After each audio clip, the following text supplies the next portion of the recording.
In a tower bathed in golden light, a voice echoes, "Luck is determined from birth." Two figures stand in the glow. The baddie throws out a bold challenge. "Let's make a bet." The stakes, brutal. The unfortunate will always remain unfortunate. A digital blue display pops up, luck minus 9,999. The rules are set: 99 shots at good fortune with just one box hiding a calamity. The girl dares him to test his luck. Our boy, the main character, just stands there like, "Why did I end up like this?" Bros seriously pondering life's cruelty. Then boom, scene change. A fire truck crashes into the hospital the moment he's born. Deadass, that's his origin story. From day one, elementary, middle, high school, man was cursed. Fevers right before exams, bad omens nonstop. 20 years of fortune-telling papers, all said bad luck. Every single one. Field trips, ruined. Vacations, drenched in rain. Dude got nicknamed the God of Pestilence. Even when dungeons popped into the world, nothing changed. Fast forward, F-rank hunter Fuku, our boy, walks casually down the street. Some hunters pull up. "Oh right, Seiji-san," Fuku says. Seiji's like, "What is it?" C-rank Seiji goes, "The group fund, I'm thinking of doubling it this week." Fuku's like, "Huh." But out of nowhere, Seiji just stares and hits him with, "Don't tell me. You can't pay. You're not gonna say that, right?" Man guilt-tripped him hard. A group that accepts even a god of pestilence is rare, apparently. Fuku, trembling, hands over the cash. Seiji snatches it and dips. They all just leave. Fuku stands there, stunned, eyes wide. Seiji's final words echo, "We'll be working separately." Translation, Fuku's on fundraising duty solo. They call it a group fund, but it's basically just a tax on his life. Scene shifts again. Our boy's out in the rain, soaked to the bone, but deadass unyielding. They call him useless, yet here he is, carrying the team. Cut to home, he's praying, then a candle falls, boom, house on fire, bad luck strikes again. Next, he's at the Dungeon Hunters Guild. Girl at the counter asks, "Alone again?" He nods. "Yeah." Hunters nearby start whispering. "That guy, if you get too close, someone dies." Approaching him, not a joke, a storm brews overhead, lightning everywhere. Our boy walks up to the goblin cave like it's another Tuesday. He's been here before. Alone, always alone. A worker goes, "Let's seal the place just in case." Sign goes up, "No entry," not for his safety, just protocol. Someone asks if any hunters are still inside. "Nope, impossible. It's the annual Goblin Festival." Translation. Guaranteed death, everyone knows. The dungeon is sealed. Inside, everything's weirdly quiet. Our MC senses something's off. He reassures himself, "If it's goblins, I can handle it." But then eyes, glowing yellow eyes in the dark, sending chills down his spine. "What is that?" he mutters. Suddenly goblins, dozens, charging our boys like, "That's a goblin, right? What is going on?" He starts running. Up above, a girl watches, curious. He runs, loses his backpack, cornered at a cliff. A dead end, he's panicking. "No choice, I'll fight here." He draws his weapon, crack, it shatters. "It broke." Goblins close in, claws out. Our boy's scared stiff, gripping the broken blade. Then the ground collapses, he's falling. Our boy hits the ground, literally and mentally, then scenes shift. Silence, he blinks. "Am I alive?" Sitting across from him is a baddie, straight up radiating menace and intrigue. She smiles. "You are interesting." And with that one line, our boy realizes he either hit the jackpot or got cursed twice. She wonders aloud, is it immense luck that brought you here or just absolute unparalleled misfortune? Our boy's like, "What do you mean? Who even are you?" She stares him down. Confident, calm, "Me, I'm," dramatic pause, "the god of luck. Ayo." The air around her starts pulsing with glowing symbols. Chests sparkle into existence. Magic literally flexes off her. She stands there divine AF, surrounded by glowing cosmic loot boxes. Our boy, bro, seems shocked. "You have good luck, huh?" she teases. Then she gestures grandly at the 100 chests. "Here 99 lucks and 1 calamity. If luck's on your side, you might just upgrade from miserable to mildly tolerable." She's pushing him to gamble. "Come on. It's a game of chance." Our boy looks like he's seen death, or maybe he's just appreciating the view from below. Either way, he's not okay. Then she leans in, smiling with pure chaos in her eyes. "Don't be so afraid, lucky adventurer." She says he's earned a reward, but nah, she won't hand it over. Where's the fun in that? "As a proper god of luck," she grins, "I propose a bet. 1 calamity, 99 wins. Statistically, you're fine if you're average." But she ain't taking no for an answer. "Choose." If he refuses, he's stuck in her dungeon forever. She shrugs like it's no big deal. "Honestly, I don't really care." Our boy's like, "Bruh, I've never been lucky," but somehow he picks a chest. And guess what? Of course it's the one, the calamity. Flames, purple and black, erupt, swirling around him. The girl just watches, fascinated. Oh, wow, I can't believe you actually, 1 in 100, and you hit it. I got to see something really interesting. Our boy lies there, consumed by the aura, digital screens blink to life. A notification flashes, catastrophic skill acquired, great inversion. This thing, it flips everything. Every skill, every point, every gain reversed. The worst debuff in the history of existence. What's happening to me? He cries out. And the annoying-ass goddess, she just smirks. If you're gonna hate someone, curse your own lack of luck. Then she adds, if you worship me, maybe I'll give you another shot. But before he can even react, chaos explodes again. Water and light surge from nowhere. A whole torrent floods the area. He's dragged into it along with the goddess herself. Even she's struggling now. The water swallows them both, our boy flailing. Did a hot spring just erupt? Through the chaos, a thought hits him. In the end, I'm just a loser, huh? Then something changes. Glowing yellow numbers appear in the air, ticking upward like crazy. Our boy washes up next to a steaming pool, gasping for breath, soaked, bruised, but alive. I can't believe a hot spring actually burst out. Then it hits him. Wait, something was wrong with the goblins. He turns and yeah, they're back. And they're different, more aggressive, more organized, and then she shows up. The Goblin Queen, towering, terrifying, and eyeing him like a prize. Our boy puts it together. Once a year, goblins hunt for a mate for the queen. And today. Yeah, it's that day. Let's all take a minute of silence. I wouldn't wish this fate on my worst enemy. The goblins advance, faster, louder, and with way more confidence than any goblin should have. Our boy, he does the only thing he can. He runs, trips, falls flat. Panicking, he grabs the nearest rock and hurls it. Yeah, the goblins don't even blink. They just stare at the pebble like, was that it? Bros cooked. But then somehow pure dumb luck activates. The rock bounces. Hits another rock. That one knocks loose a chunk of stone, which hits a bigger one, which hits an even bigger one. And then boom. A massive boulder falls and crushes a goblin flat. Our boy's jaw drops. Silence. Then crack. More rocks fall. The entire cave starts rumbling. Our boy looks up. Oh no, this is bad. The ceiling collapses in a chain reaction. Flaming red light, debris flying. One by one, goblins get wiped out in the chaos. And our boy, still standing there like a deer in headlights. Can this guy do anything other than be scared or shocked? Dust settles. The whole army is done for. Rocks everywhere. Silence. Except for one, the queen, she's still standing. He looks her dead in the eye and mutters, this is bad. And it gets worse. Her gaze, not furious, not vengeful. She's in love, not the good kind. Our boy just freezes. Nope. Nope, nope, nope, he bolts. Sprinting with every ounce of fear in his soul. I'm definitely cursed, he screams, booking it out of there. Then randomly he finds a weird golden object, swirling patterns, magical as hell. What did I just pick up? He doesn't know. We don't know, but it looks hella cursed. Then he hears Seiji's voice in his head. The items you find should benefit the whole group. Our boy just squints at it and goes, yeah, no, this screams cursed. Scene shifts. He's walking through the city, lost in thought. That day he came to a realization. Maybe luck really is something you're just born with, etched into your soul, unchangeable. But we get a flash of the future, the queen of luck crying. Our boy glowing with pure electric energy, standing against a beast the size of a house. A red, muscle-bound, overgrown cow. And our boy, he doesn't flinch. One day he'll learn luck isn't just fate, it's power. And power changes everything. Our boy's holding the item, about to hand it over to the group. He's thinking, I hope they don't get mad. Then again, no matter how I look at it, this thing's cursed. Just then, a woman notices him, scene shift, indoors. A heated convo's already going down. A girl with, let's just say, 2 massive assets storms up and demands answers. She wants to know where the money's at. But our boy.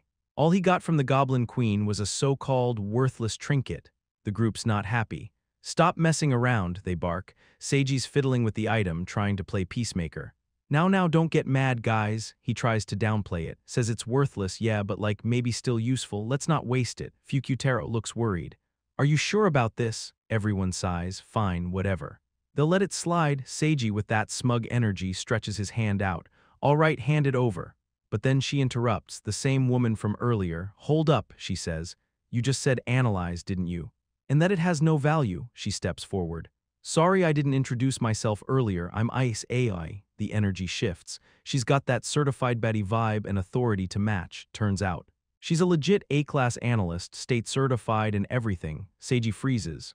No, don't say it like that. It sounds bad, he tries to cover. This is a legitimate transfer. This kind of stuff happens between teammates all the time. Yeah, sure, buddy, but Ice is not buying it. She calls it out for what it is. That's not just any item, that's a legendary class artifact. You could buy a freaking mansion with it. Now the bystanders are whispering, were they really trying to scam that guy? This group's trash. Ice doesn't let up, trying to trick someone who doesn't even know the value of what he has. That's straight-up fraud. You should be ashamed, the group freezes. Seiji's face twists in rage, his thoughts, you'll regret this, damn bitch. Now our boy and Ice are standing awkwardly close. She goes, sorry, I couldn't stay quiet. Just had to jump in. He's like, yeah, that's cool and all, but could you let go of me now? Girl freezes, looks down, realizes she's been holding his hand the entire time. Instant blush. Sorry, trying to process everything, our boy looks at the item again. Could this really be legendary? I mean, it looks cool, but it gives off major cursed vibes. He deadass thinks, someone like me getting a rare item. Yeah, right, but Ice cuts him off. That's not true, she says. You totally earned this. She even pulls out her license. I'm not one of those fake appraisers. I'm the real deal. She identifies the item. Tribe Chief's proof, an S-class treasure. Hard to get, like crazy hard. Everyone around them is freaking out, crowds buzzing. How the hell did he get that? What's his secret? Is this guy secretly a chosen one? And then the item starts glowing. Golden light floating midair, radiating power. Bro, this thing's straight up whispering ancient lore. Scene shift, playground, Seiji, our favorite rage gremlin, is losing his damn mind. That woman pisses me off, he screams. She embarrassed me in front of everyone. He's stomping around like a toddler. Even his two teammates are looking at him like he belongs in an asylum. Then he says it. He actually suggests assaulting Ice. She's not even bad looking, he mumbles. Everyone freezes. Even his teammate looks at him with pure disgust. If I were a woman, I'd teleport out of his vicinity immediately. And then it gets worse. He says they should make our boy do it, record it, sell it, make money, like, bro, straight up demonic behavior. And before this nasty fantasy goes further, something stirs. Grotesque goblins burst into the scene. What the hell is this? They shout. One after another, the goblins start snatching people up. How are these things outside the dungeon? Then, a citywide emergency broadcast. Numerous monsters have been spotted. Evacuate immediately. Panic spreads like wildfire. Everyone's caught off guard. Even worse, some adventurers have already been abducted. Seiji, now being dragged off, is panicking. Where are you taking us? The goblins just mumble something creepy. Nobody understands. Doesn't matter. It's bad. They look down. See, they caught a male. And suddenly they start grinning. That twisted, goblin-style grin. You know it's about to get real dark. Meanwhile, our boy is in a completely different setting. A luxurious hall, marble floors, gold trim, fancy robes. He's among a group of elites exchanging worried glances. Everyone's watching the disaster unfold outside. Tension's high. Eyes are on him. Then the doors burst open. Light floods the room. She walks in. The god of luck, our boy squints. If I remember correctly, his brain's still lagging behind. But she's already yelling, give me my skill back. Yeah, she's dead serious. Apparently, when he opened that calamity chest, he yoinked her power, and now she wants it back. Suddenly, digital screens pop up midair, stats everywhere. And one in particular, grand reversal, but then his eyes drift higher, and there it is, his luck stat. Bro, it's not even a number, it's just endless, off the charts. Overflow error vibes, our boy just stands there, eyes wide. Even he doesn't know what the hell is happening anymore. 30 years ago, a dungeon just popped into existence. No explanation, no warning, just straight up spawned like it was patch notes day. It brought chaos, monsters, and a ton of mysterious stuff people started calling blessings from the gods. Each dungeon, apparently ruled by a supernatural being, a so-called god. Now, one of those gods is straight up begging our boy to give her skill back. Wild. Meanwhile, some random bystanders whisper.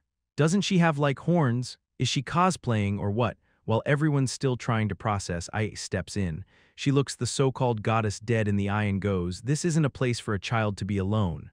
Oof. The goddess flinches. Who are you calling a child? I'm a god. Cut to the crowd, dozens of shocked NPCs. A god. Gods don't just leave the dungeons, but Alir's not here for logic. She strikes a pose and declares, I am Alir, the god of luck. Bow your heads, someone in the back, and what does the god want exactly?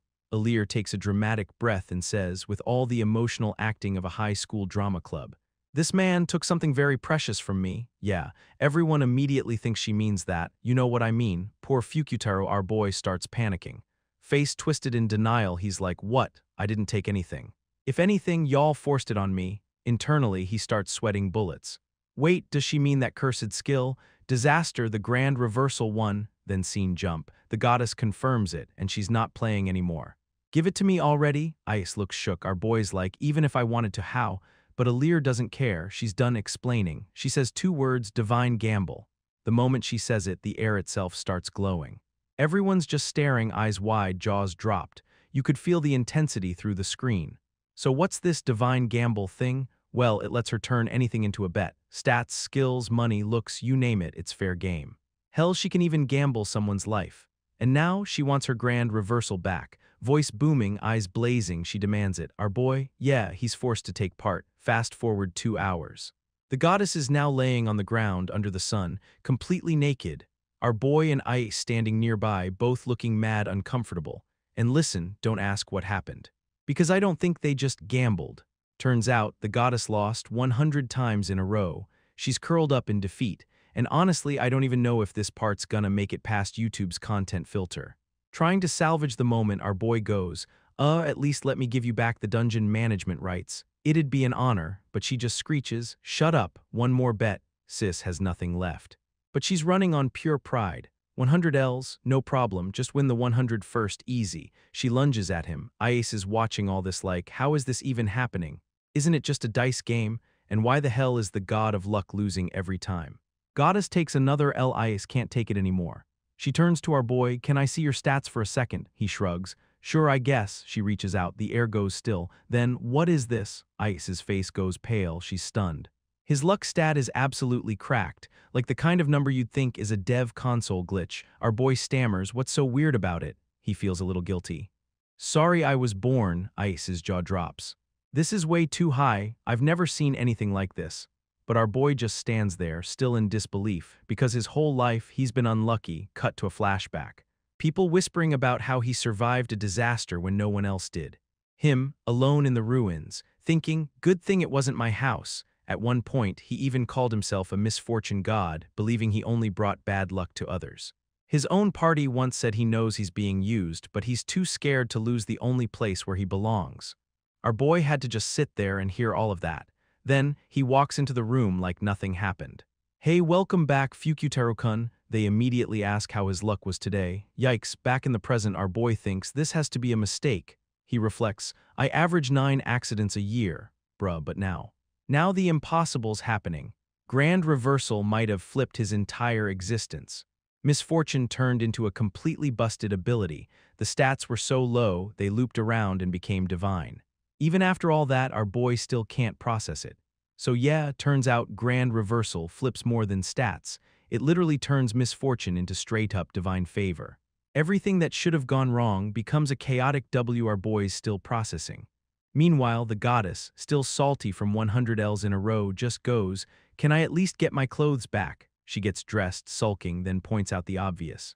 The fact that our boy even survived this long, a statistical miracle. Normally, when your luck stat is that low, you just die, but him, he kept failing, kept living. Somehow that became his power, scene shift back to the real world. Seiji bursts into the facility looking like he just fought a bear and lost. Fukutaro stands calmly, watching this man-child rage his way into the room. Seiji screams, don't play dumb, he's pissed. He thinks our boy used the clan chief emblem against him, which honestly is kinda true. The best you could have done, Seiji snarls, was stay still and serve as my power source, damn you. Then he activates its skill. Knife throwing, he goes for a kill shot. Our boy jumps, watch out, trying to protect his 2 waifus like a true protagonist. But the knife, it bounces off the goblin emblem strapped to his back pouch. Then ping, pang, crack. It ricochets upward and slices through the massive chandelier overhead. Crash. The whole thing comes down, glass shattering, dust flying, impact brutal, right on top of Seiji, finishing him off just like that. Our boy just stands there completely horrified. Meanwhile, the goddess walks over, deadpan expression, and goes, look closely, human. This is the power of luck. 2 types of luck collide. The goddess explains, bad luck attracts disaster, while good luck deflects it like some kind of divine Uno reverse card.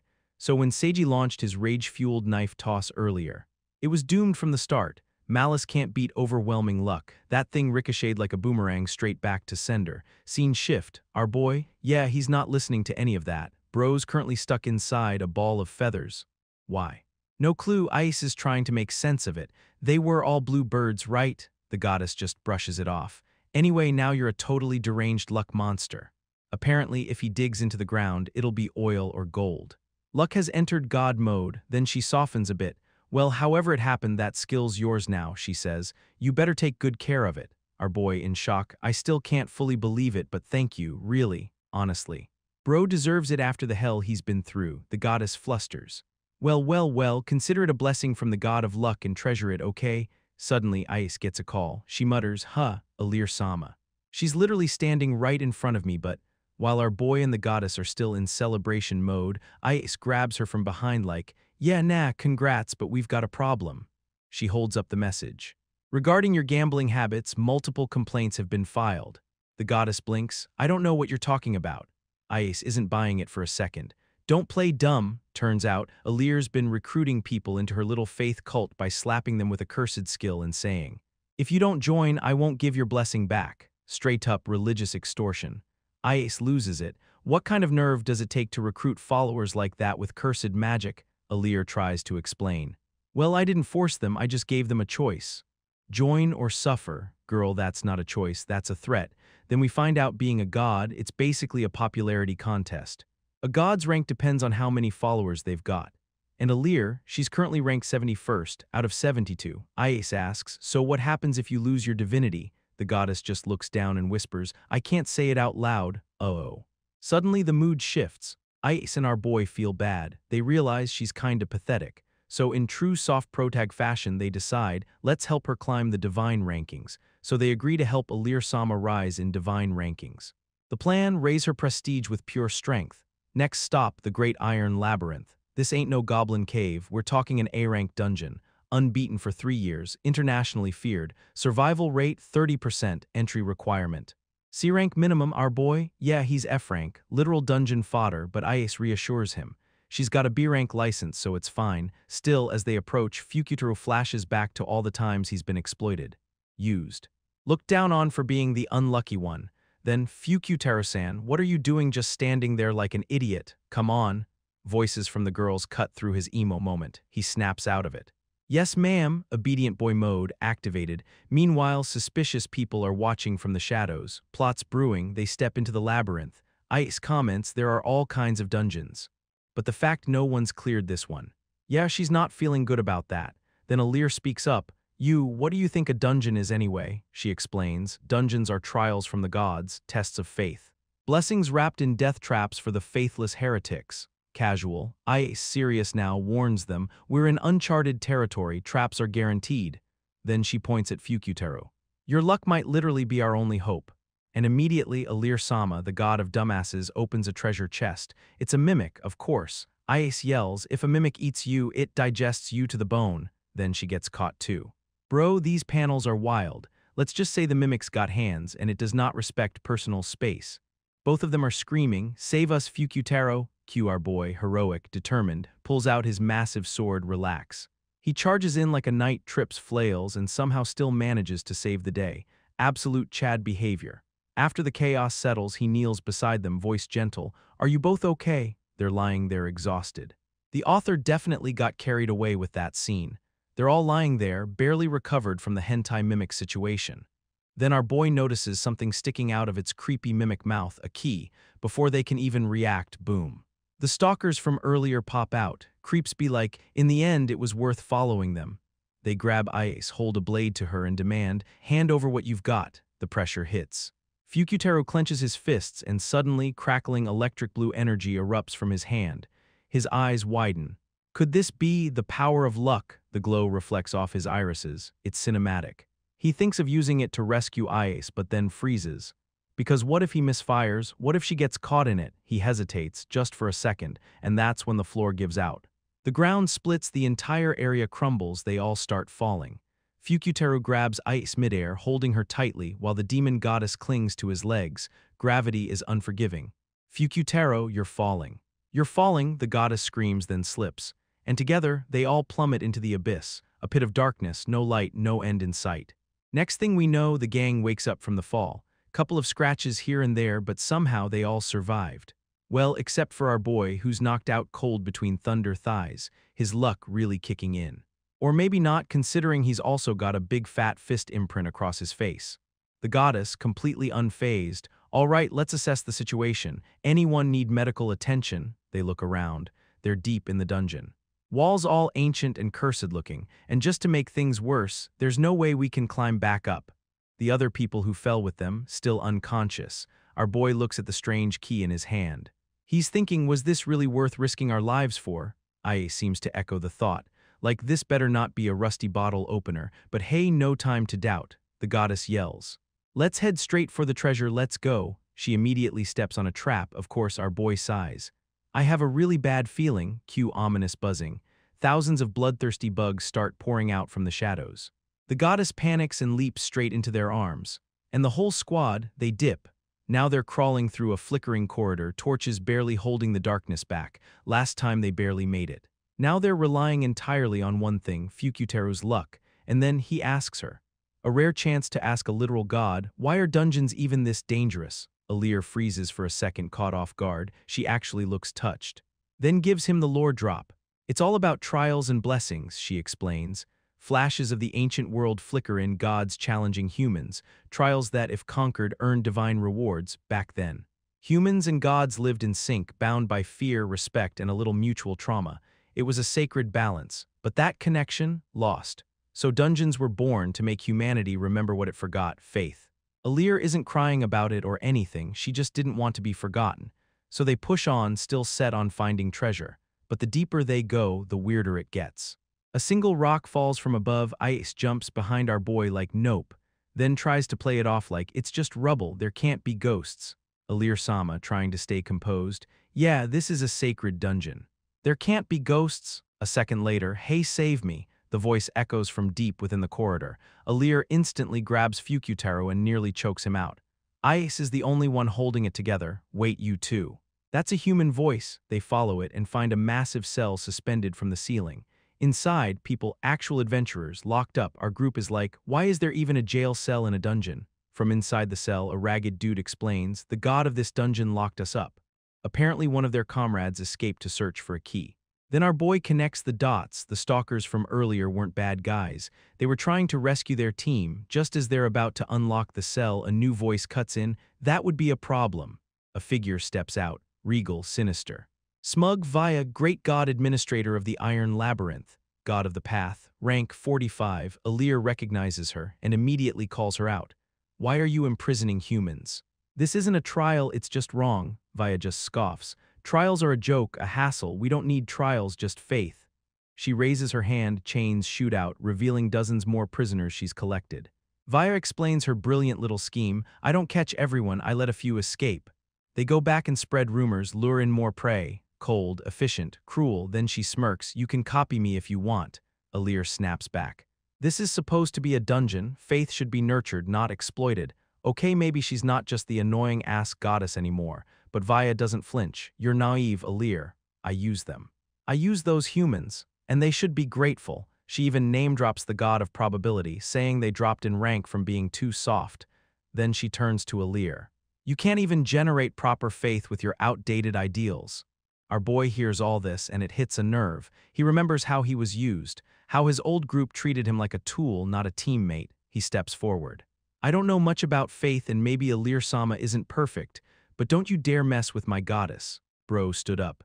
Our boy stands tall, fire in his eyes. Everything Via said about using people, it hit home. He remembers the pain, the betrayal, the way he was just a tool to his old party. And now, he's not letting that happen to Alir-sama. He steps forward and says, I don't know much about faith, and maybe Alir-sama isn't exactly the most capable, but don't you dare mess with my goddess. Via smirks. You think you can protect her? Then she raises her hand. The dungeon flickers, the walls shift. Reality distorts like it's being rewritten by a god-tier coder. Digital data streams flash through the air, scanning him, measuring him, calculating everything. Via declares, this is my dungeon, you want a trial, I'll give you one. Trial of the god of the path, begin. Boom, the ground splits open and from the void below rises a gigantic minotaur. Red energy pulses from its body like lava. Its eyes glow with murderous intent. The beast roars. Our boy braces himself. No more running, no more hesitating. This time, he's gonna fight. The minotaur powers up. Ice is analyzing it like a Pokémon card, S-level danger. The kind of opponent that wipe an A-rank party without breaking a sweat. Even with Fukutaro's cracked luck stat, this is way above his pay grade, but our boy stands firm, eyes locked. There's no other way. The Minotaur lunges and like instinct, Fukutaro dodges right, then left, then again. He suddenly realizes, wait a sec, if it's a 50-50 I can just bet it all on luck. Bro's literally gambling with his life and winning. This catches Vaya's attention. You're interesting kid, no experience, no gear, no guts. Yet he's dancing around death like he's Neo with a rabbit's foot. She clocks it. His instincts aren't instincts, it's raw luck guiding his every move. So she ramps it up. The Minotaur goes feral, faster, meaner, unrelenting.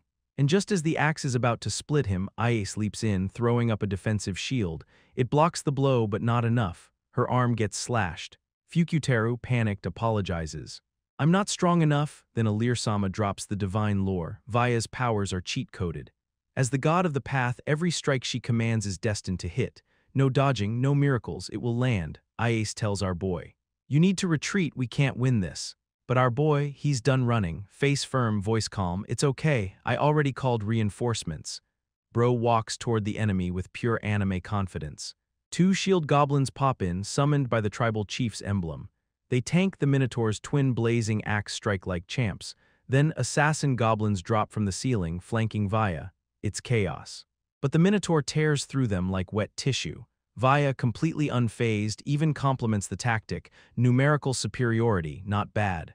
But then drops the coldest line. In an age of military tech, upgrading individuals is more efficient. The Minotaur glows and transforms into a full-on cybernetic war beast. He wrecks all of Fukutaro's defense units in seconds. Vaya smirks. She's entertained now. You're fun, wanna join me instead? She offers a deal. Keep doing what you're doing, just switch your loyalty. Worship her instead of Alir, she'll even spare Alir's life. If not, everyone dies. Fukutaru looks at Alir-sama, the annoying ass goddess that dragged him into this. He smiles. You showed me the light. Can luck really beat that? Alir answers without hesitation. Of course it can. Bro's eyes light up. He dashes forward, no hesitation, no fear. Vaya sighs. Fine, negotiations over. She commands the Minotaur a full-speed death charge, bullets blazing, but the gun jams, luck's working overtime. Vaya doesn't flinch, no matter. I've got more, missiles homing in on Fukutaru. He jumps, uses the goblin's shield as a launch pad, straight at Vaya. The missiles follow him like heat-seeking karma. Vaya screams, are you insane? Are you trying to self-destruct? He smiles. Well, I guess that's what it means to bet it all on luck. Then a massive explosion engulfs the entire room. The explosion lights up the dungeon like New Year's fireworks, but we cut flashback time. Vaya in her prime, a god who watches over journeys and guides the lost. Sounds noble, right? But to her, just a glorified GPS girl. Once her role actually mattered, helping people find their way literally, but now technology replaced her. Nobody asks gods for directions anymore, they ask Google Maps. That fear of being forgotten, it broke her. Back to the present, Vaya lies on the floor, defeated, her monsters toast. And our boy, he actually did it. Fukutaru walks up, barely standing, and Alir just grabs him in a worried hug. You did something crazy, she says. Bro, sorry, I couldn't think of anything else. Then the adventurers that were trapped this whole time, they rush in. And they're not here to thank anyone, they're here for revenge. Vaya's down, powerless. And they're ready to end her. One guy screams, we were locked up for 3 weeks. If I don't kill her, I'll never have peace. But our boy stops him, grabs his arm mid-swing. Dude's confused, furious. Why won't you let me go, Fukutaru? Everyone's safe now, right? The rage starts to cool. The guy drops his blade, shaking. Meanwhile, Vaya starts crying. Tears hit the floor, nobody knows what to say. Even Alir and Ice just watch in stunned silence. We cut to another flashback, Vaya again, this time in a sunlit forest. She's with a child. You mustn't go into the forest alone, she says softly. The kid nods. Thank you for the guidance. And for a moment, she was seen. Now we're back. A grand hall bursts into life, decorations, sunshine, music, celebration time. Congrats on conquering the great iron labyrinth. And ranking up, Fukutaru overwhelmed. Ah, thank you very much. Alir's hyped. Why are you so distracted, huh? You're the star today, get happy. He smiles softly. Sorry. It's just this is the first time someone outside my family congratulated me. Ice walks in with a massive cake, but she's still bandaged from the fight. Trips. The cake flies. Bro catches her and the cake in one smooth motion. Tremendous riz. Except the cake ends up in Alir's arms anyway. She just stands there hugging dessert all alone, then it's time for loot.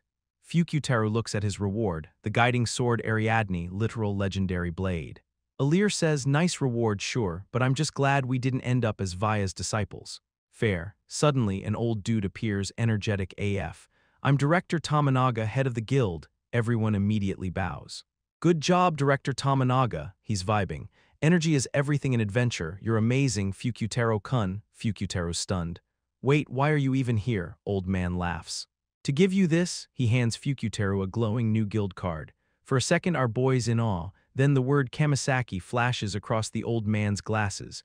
Bro asks, wait, what was that? Tamanaga plays it off. Ah, nothing. Anyway, it's still a rank E card. Then adds, you really deserve at least a C, though. Keep it up. Fukyutaro nods. Cue praise from the other adventurers. Unbelievable luck. Is this the work of the god of luck? Ice is like, Alir-sama, this is your moment. Go get those new followers. And the crowd starts chanting, long live the goddess of luck, long live Fukyutaro, hope in the air. Vibes immaculate. Then a random armored dude walks up. Hey, Mr. Fukyutaro, with luck like yours, I want to ask a favor. Our boy's like, help someone. The guy, don't worry, there's a reward.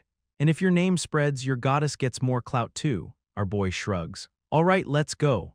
They walk off. Ice watches from a distance, confused. Then we cut again, some kind of beast lurking in the shadows. It sees everything. Knows Fukyutaro's group. One of ours already went to stir things up, it says, then pauses. Maybe I'll have to step in myself.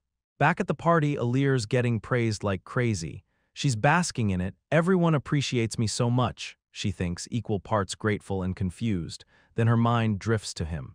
All of this, it's thanks to Fukyutaro, thanks to you. And then she goes, it's not much, but if it's you, I could totally make you my servant, you know. Too bad the man in question already dipped.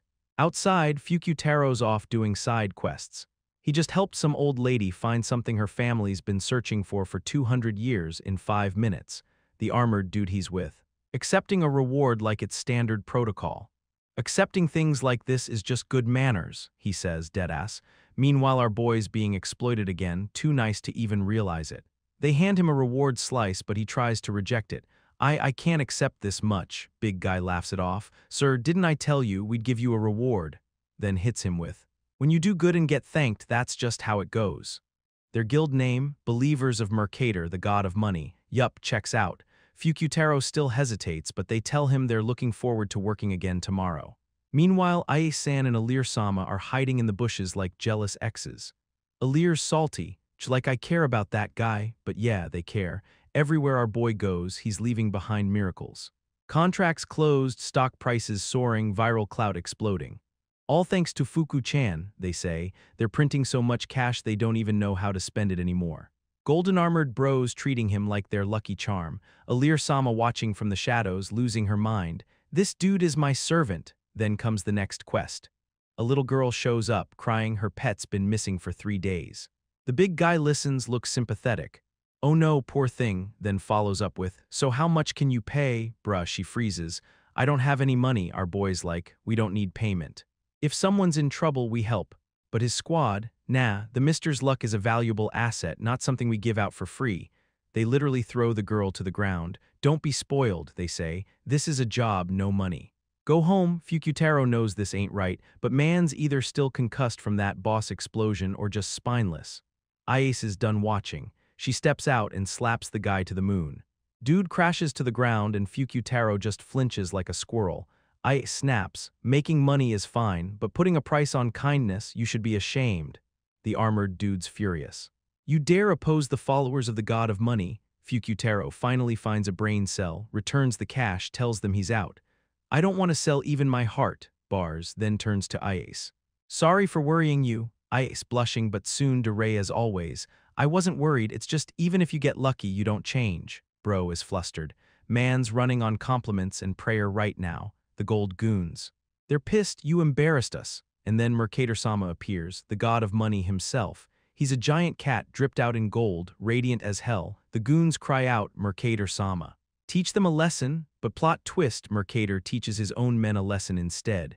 They run away, screaming apologies. Meanwhile, the little girl rushes into the cat's arms, turns out that was her pet. Bruh, nobody saw that coming. Our group is as shook as we are. Mercator notices a leer's horn sticking out of the bushes, says, I could make you two real men my servants, but I'll pass, jealous women are terrifying. He tells them they'll meet again soon.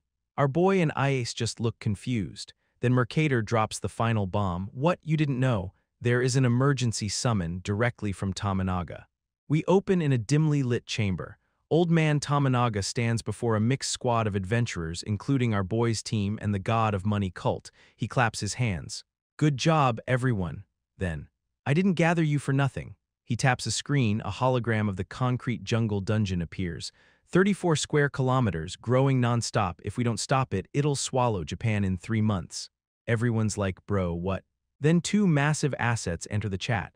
Literally, the goddess of fertility pulls up, ranked number 12 among gods. Turns out, she's the reason this whole dungeon exists. She watered a tree every day, hoping to grow a cozy little beginner dungeon, but it kinda went Minecraft creative mode and exploded out of control. Alir flips out. This is your fault, Mercator the cat god just goes. LMAO, no point blaming people, what's done is done.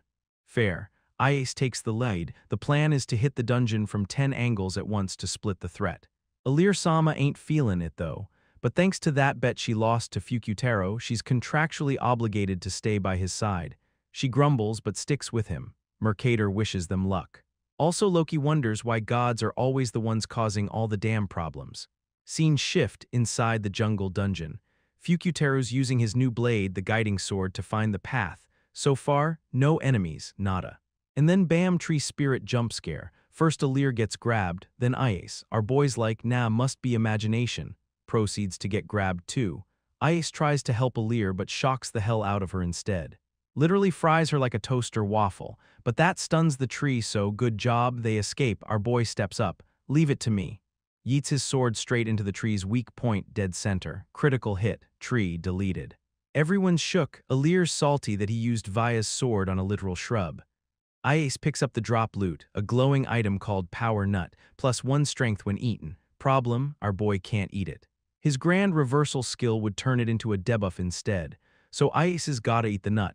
Yes, that's how it's worded. She hesitates, but Fukutaro's like, it's fine, you can eat my nut. They both nod solemnly. Emotional nut moment. Cut to another group deeper in the dungeon. One girl tells her squad leader another team is under monster attack. The leader, casually scrolling her phone, says, cool, not our problem. Her logic. If that group dies, they've got less competition for the grand prize. One girl tries to protest. Leader snaps, if you care so much, go save them yourself. Oof, back to Ice. She's eating the nut, thinks about everything up till now. Fukutaro has always helped her. She's done nothing in return, feels useless compared to him. They continue deeper into the forest, unaware they're being watched by the gold bros from earlier. Meanwhile, something weird is happening inside Ice. And no, that's not just a bad phrasing. Or maybe it is.